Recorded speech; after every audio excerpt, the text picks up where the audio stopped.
আমরা কিন্তু জানি যে বর্তমান সময়ে আমরা এই ডিভাইস নির্ভরতা কিংবা সেডেন্টারি লাইফস্টাইলের কারণে আমাদের আপার ব্যাক সেটি কিন্তু অনেকটা উইক হয়ে যায় এবং ঘাড় ব্যথা ঘরে ঘরে এই সমস্যাটি দেখা দিচ্ছে এবং সেই সাথে দুই কাঁধে যে শোল্ডার জয়েন্ট এটির পেইনেও কিন্তু অনেকে আক্রান্ত হচ্ছে এবং এছাড়া তো ডায়াবেটিস আছেই একটি অন্যতম কারণ হিসেবে। তো আপনি কি দেখছেন যে এর হার কিভাবে বাড়ছে এবং এটির জন্য আমরা কি করতে পারি? কোমরে ব্যথার পাশাপাশি পিঠে ব্যথার সমস্যা নিয়ে আমরা অনেক পেশেন্ট দেখি।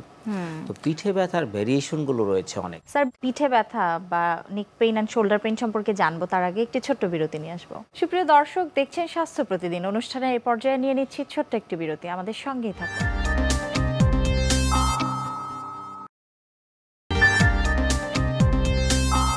ফিরে এলাম বিরতির পর। অনেক ধন্যবাদ এতক্ষণ সঙ্গে যুক্ত থাকবার জন্য। স্যার, নেক পেইন বা শোল্ডার পেইনে কি করণীয়, তো সেটি সম্পর্কে একটু জানাবেন। যে পেছনের দিকে যে ব্যথাটা, আপার ব্যাক যেটা আমরা বলি আপার ব্যাক, এটার মধ্যে শোল্ডারও রয়েছে। তো আপার ব্যাকের পেইনগুলো মেইনলি লাইফস্টাইল একটা বড় ভূমিকা। যেমন যারা দীর্ঘমেয়াদী হামু দিয়ে কাজ করেন, কম্পিউটারে কাজ করে, ড্রাইভিং করে বা কারখানায় কাজ করছে, একই পজিশনে ঘাড় নুয়ে কাজ করছে, পেছনে আপার দিকে বা উপরের দিকে পিঠে ব্যথা হতে পারে। কারণ উপরের দিকে কিছু নার্ভ রয়েছে যেগুলো মাসেল স্ট্রেচ হলে নার্ভগুলো স্ট্রেচে পড়ে, তখন কিন্তু এই ব্যথাটা দীর্ঘমেয়াদী হয়। তো আমাদের কাছে আসে যখন ব্যথা 2 দিন 7 দিনে না সারে, তখন আমাদের কাছে আসে। 3 মাস 4 মাস 6 মাস হয়ে গেলে তখন আমরা পরামর্শ দিয়ে এটাকে উন্নতি করার চেষ্টা করি। আর দ্বিতীয়ত শোল্ডারের যে পেইনটা, এটার বেশ কিছু কারণ রয়েছে যেগুলোর অ্যাডভান্স অপশনও কিন্তু এখন তৈরি হয়েছে।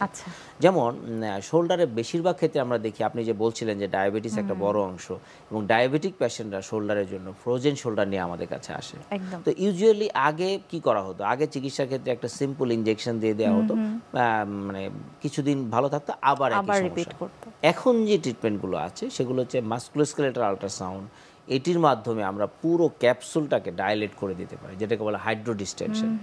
স্যালাইন দিয়ে এটাকে পুরো মোবাইল করে দিতে পারি, যেটা অনেক সময় অপারেশনজনিত চিকিৎসা দিয়ে করা হতো। সেটা এখন খুবই সিম্পল টেকনিক দিয়ে শোল্ডার জয়েন্টকে মুভমেন্ট করায় দেওয়া হচ্ছে। ইভেন কোনো ক্ষেত্রে দেখা যায় ডিজেনারেটিভ চেঞ্জ হয় ডায়াবেটিসের কারণে, তাদের ক্ষেত্রে আমরা এই শোল্ডার জয়েন্টের আল্ট্রাসাউন্ডের মাধ্যমে খুবই সূক্ষ্ম পদ্ধতিতে প্লাটিলেট রিচ প্লাজমা, যেটা আমাদের পেশেন্টদের শরীরের রক্ত থেকে তৈরি হয়, সেটি দিলে এটা দীর্ঘমেয়াদী কিন্তু এটা মানে কমপ্লিট কিওরের দিকে যাওয়ার সুযোগ থাকে। এই যে ব্যথাগুলো একটা বয়সের পরে অনেকেরই হয়ে থাকে, তো আপনার কি মনে হয় এক্ষেত্রে আমাদের লাইফস্টাইল বা আমাদের জীবনযাত্রার মান নিয়ন্ত্রণ এটি কতটা গুরুত্বপূর্ণ ভূমিকা পালন করতে পারে? প্রথমেই হচ্ছে লাইফস্টাইলের দিকে গুরুত্ব দেয়া। তার প্রথম দিকটা হচ্ছে খাদ্যাভ্যাস। এই খাদ্যাভ্যাসটাকে যদি ঠিক করা যায়, আমরা সাধারণত বেশিরভাগ ক্ষেত্রে কার্বোহাইড্রেট খাইতে পছন্দ করি, মিষ্টি সবারই ভালো লাগে।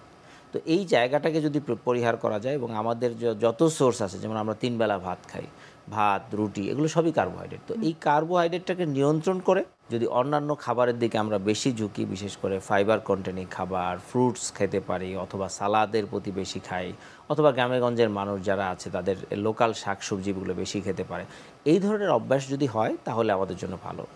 ইভেন আমরা যারা যত বড় সোসাইটিতে যাই তত বেশি কিন্তু কাজ কমে যায়, এটা খুবই গুরুত্বপূর্ণ। আপনি দেখবেন যে অনেক বড় বড় কোম্পানি ডাইরেক্টর, এমডি, এরা কিন্তু বসেই থাকেন। তো তাদেরকে খেয়াল রাখতে হবে যে আমি দিনের একটা সময় কি কাজ না করা হয়, তাহলে যেন হাঁটা হয়। অর্থাৎ মেন্টাল ওয়ার্কের পাশাপাশি ফিজিক্যাল ওয়ার্কটা খুবই গুরুত্বপূর্ণ।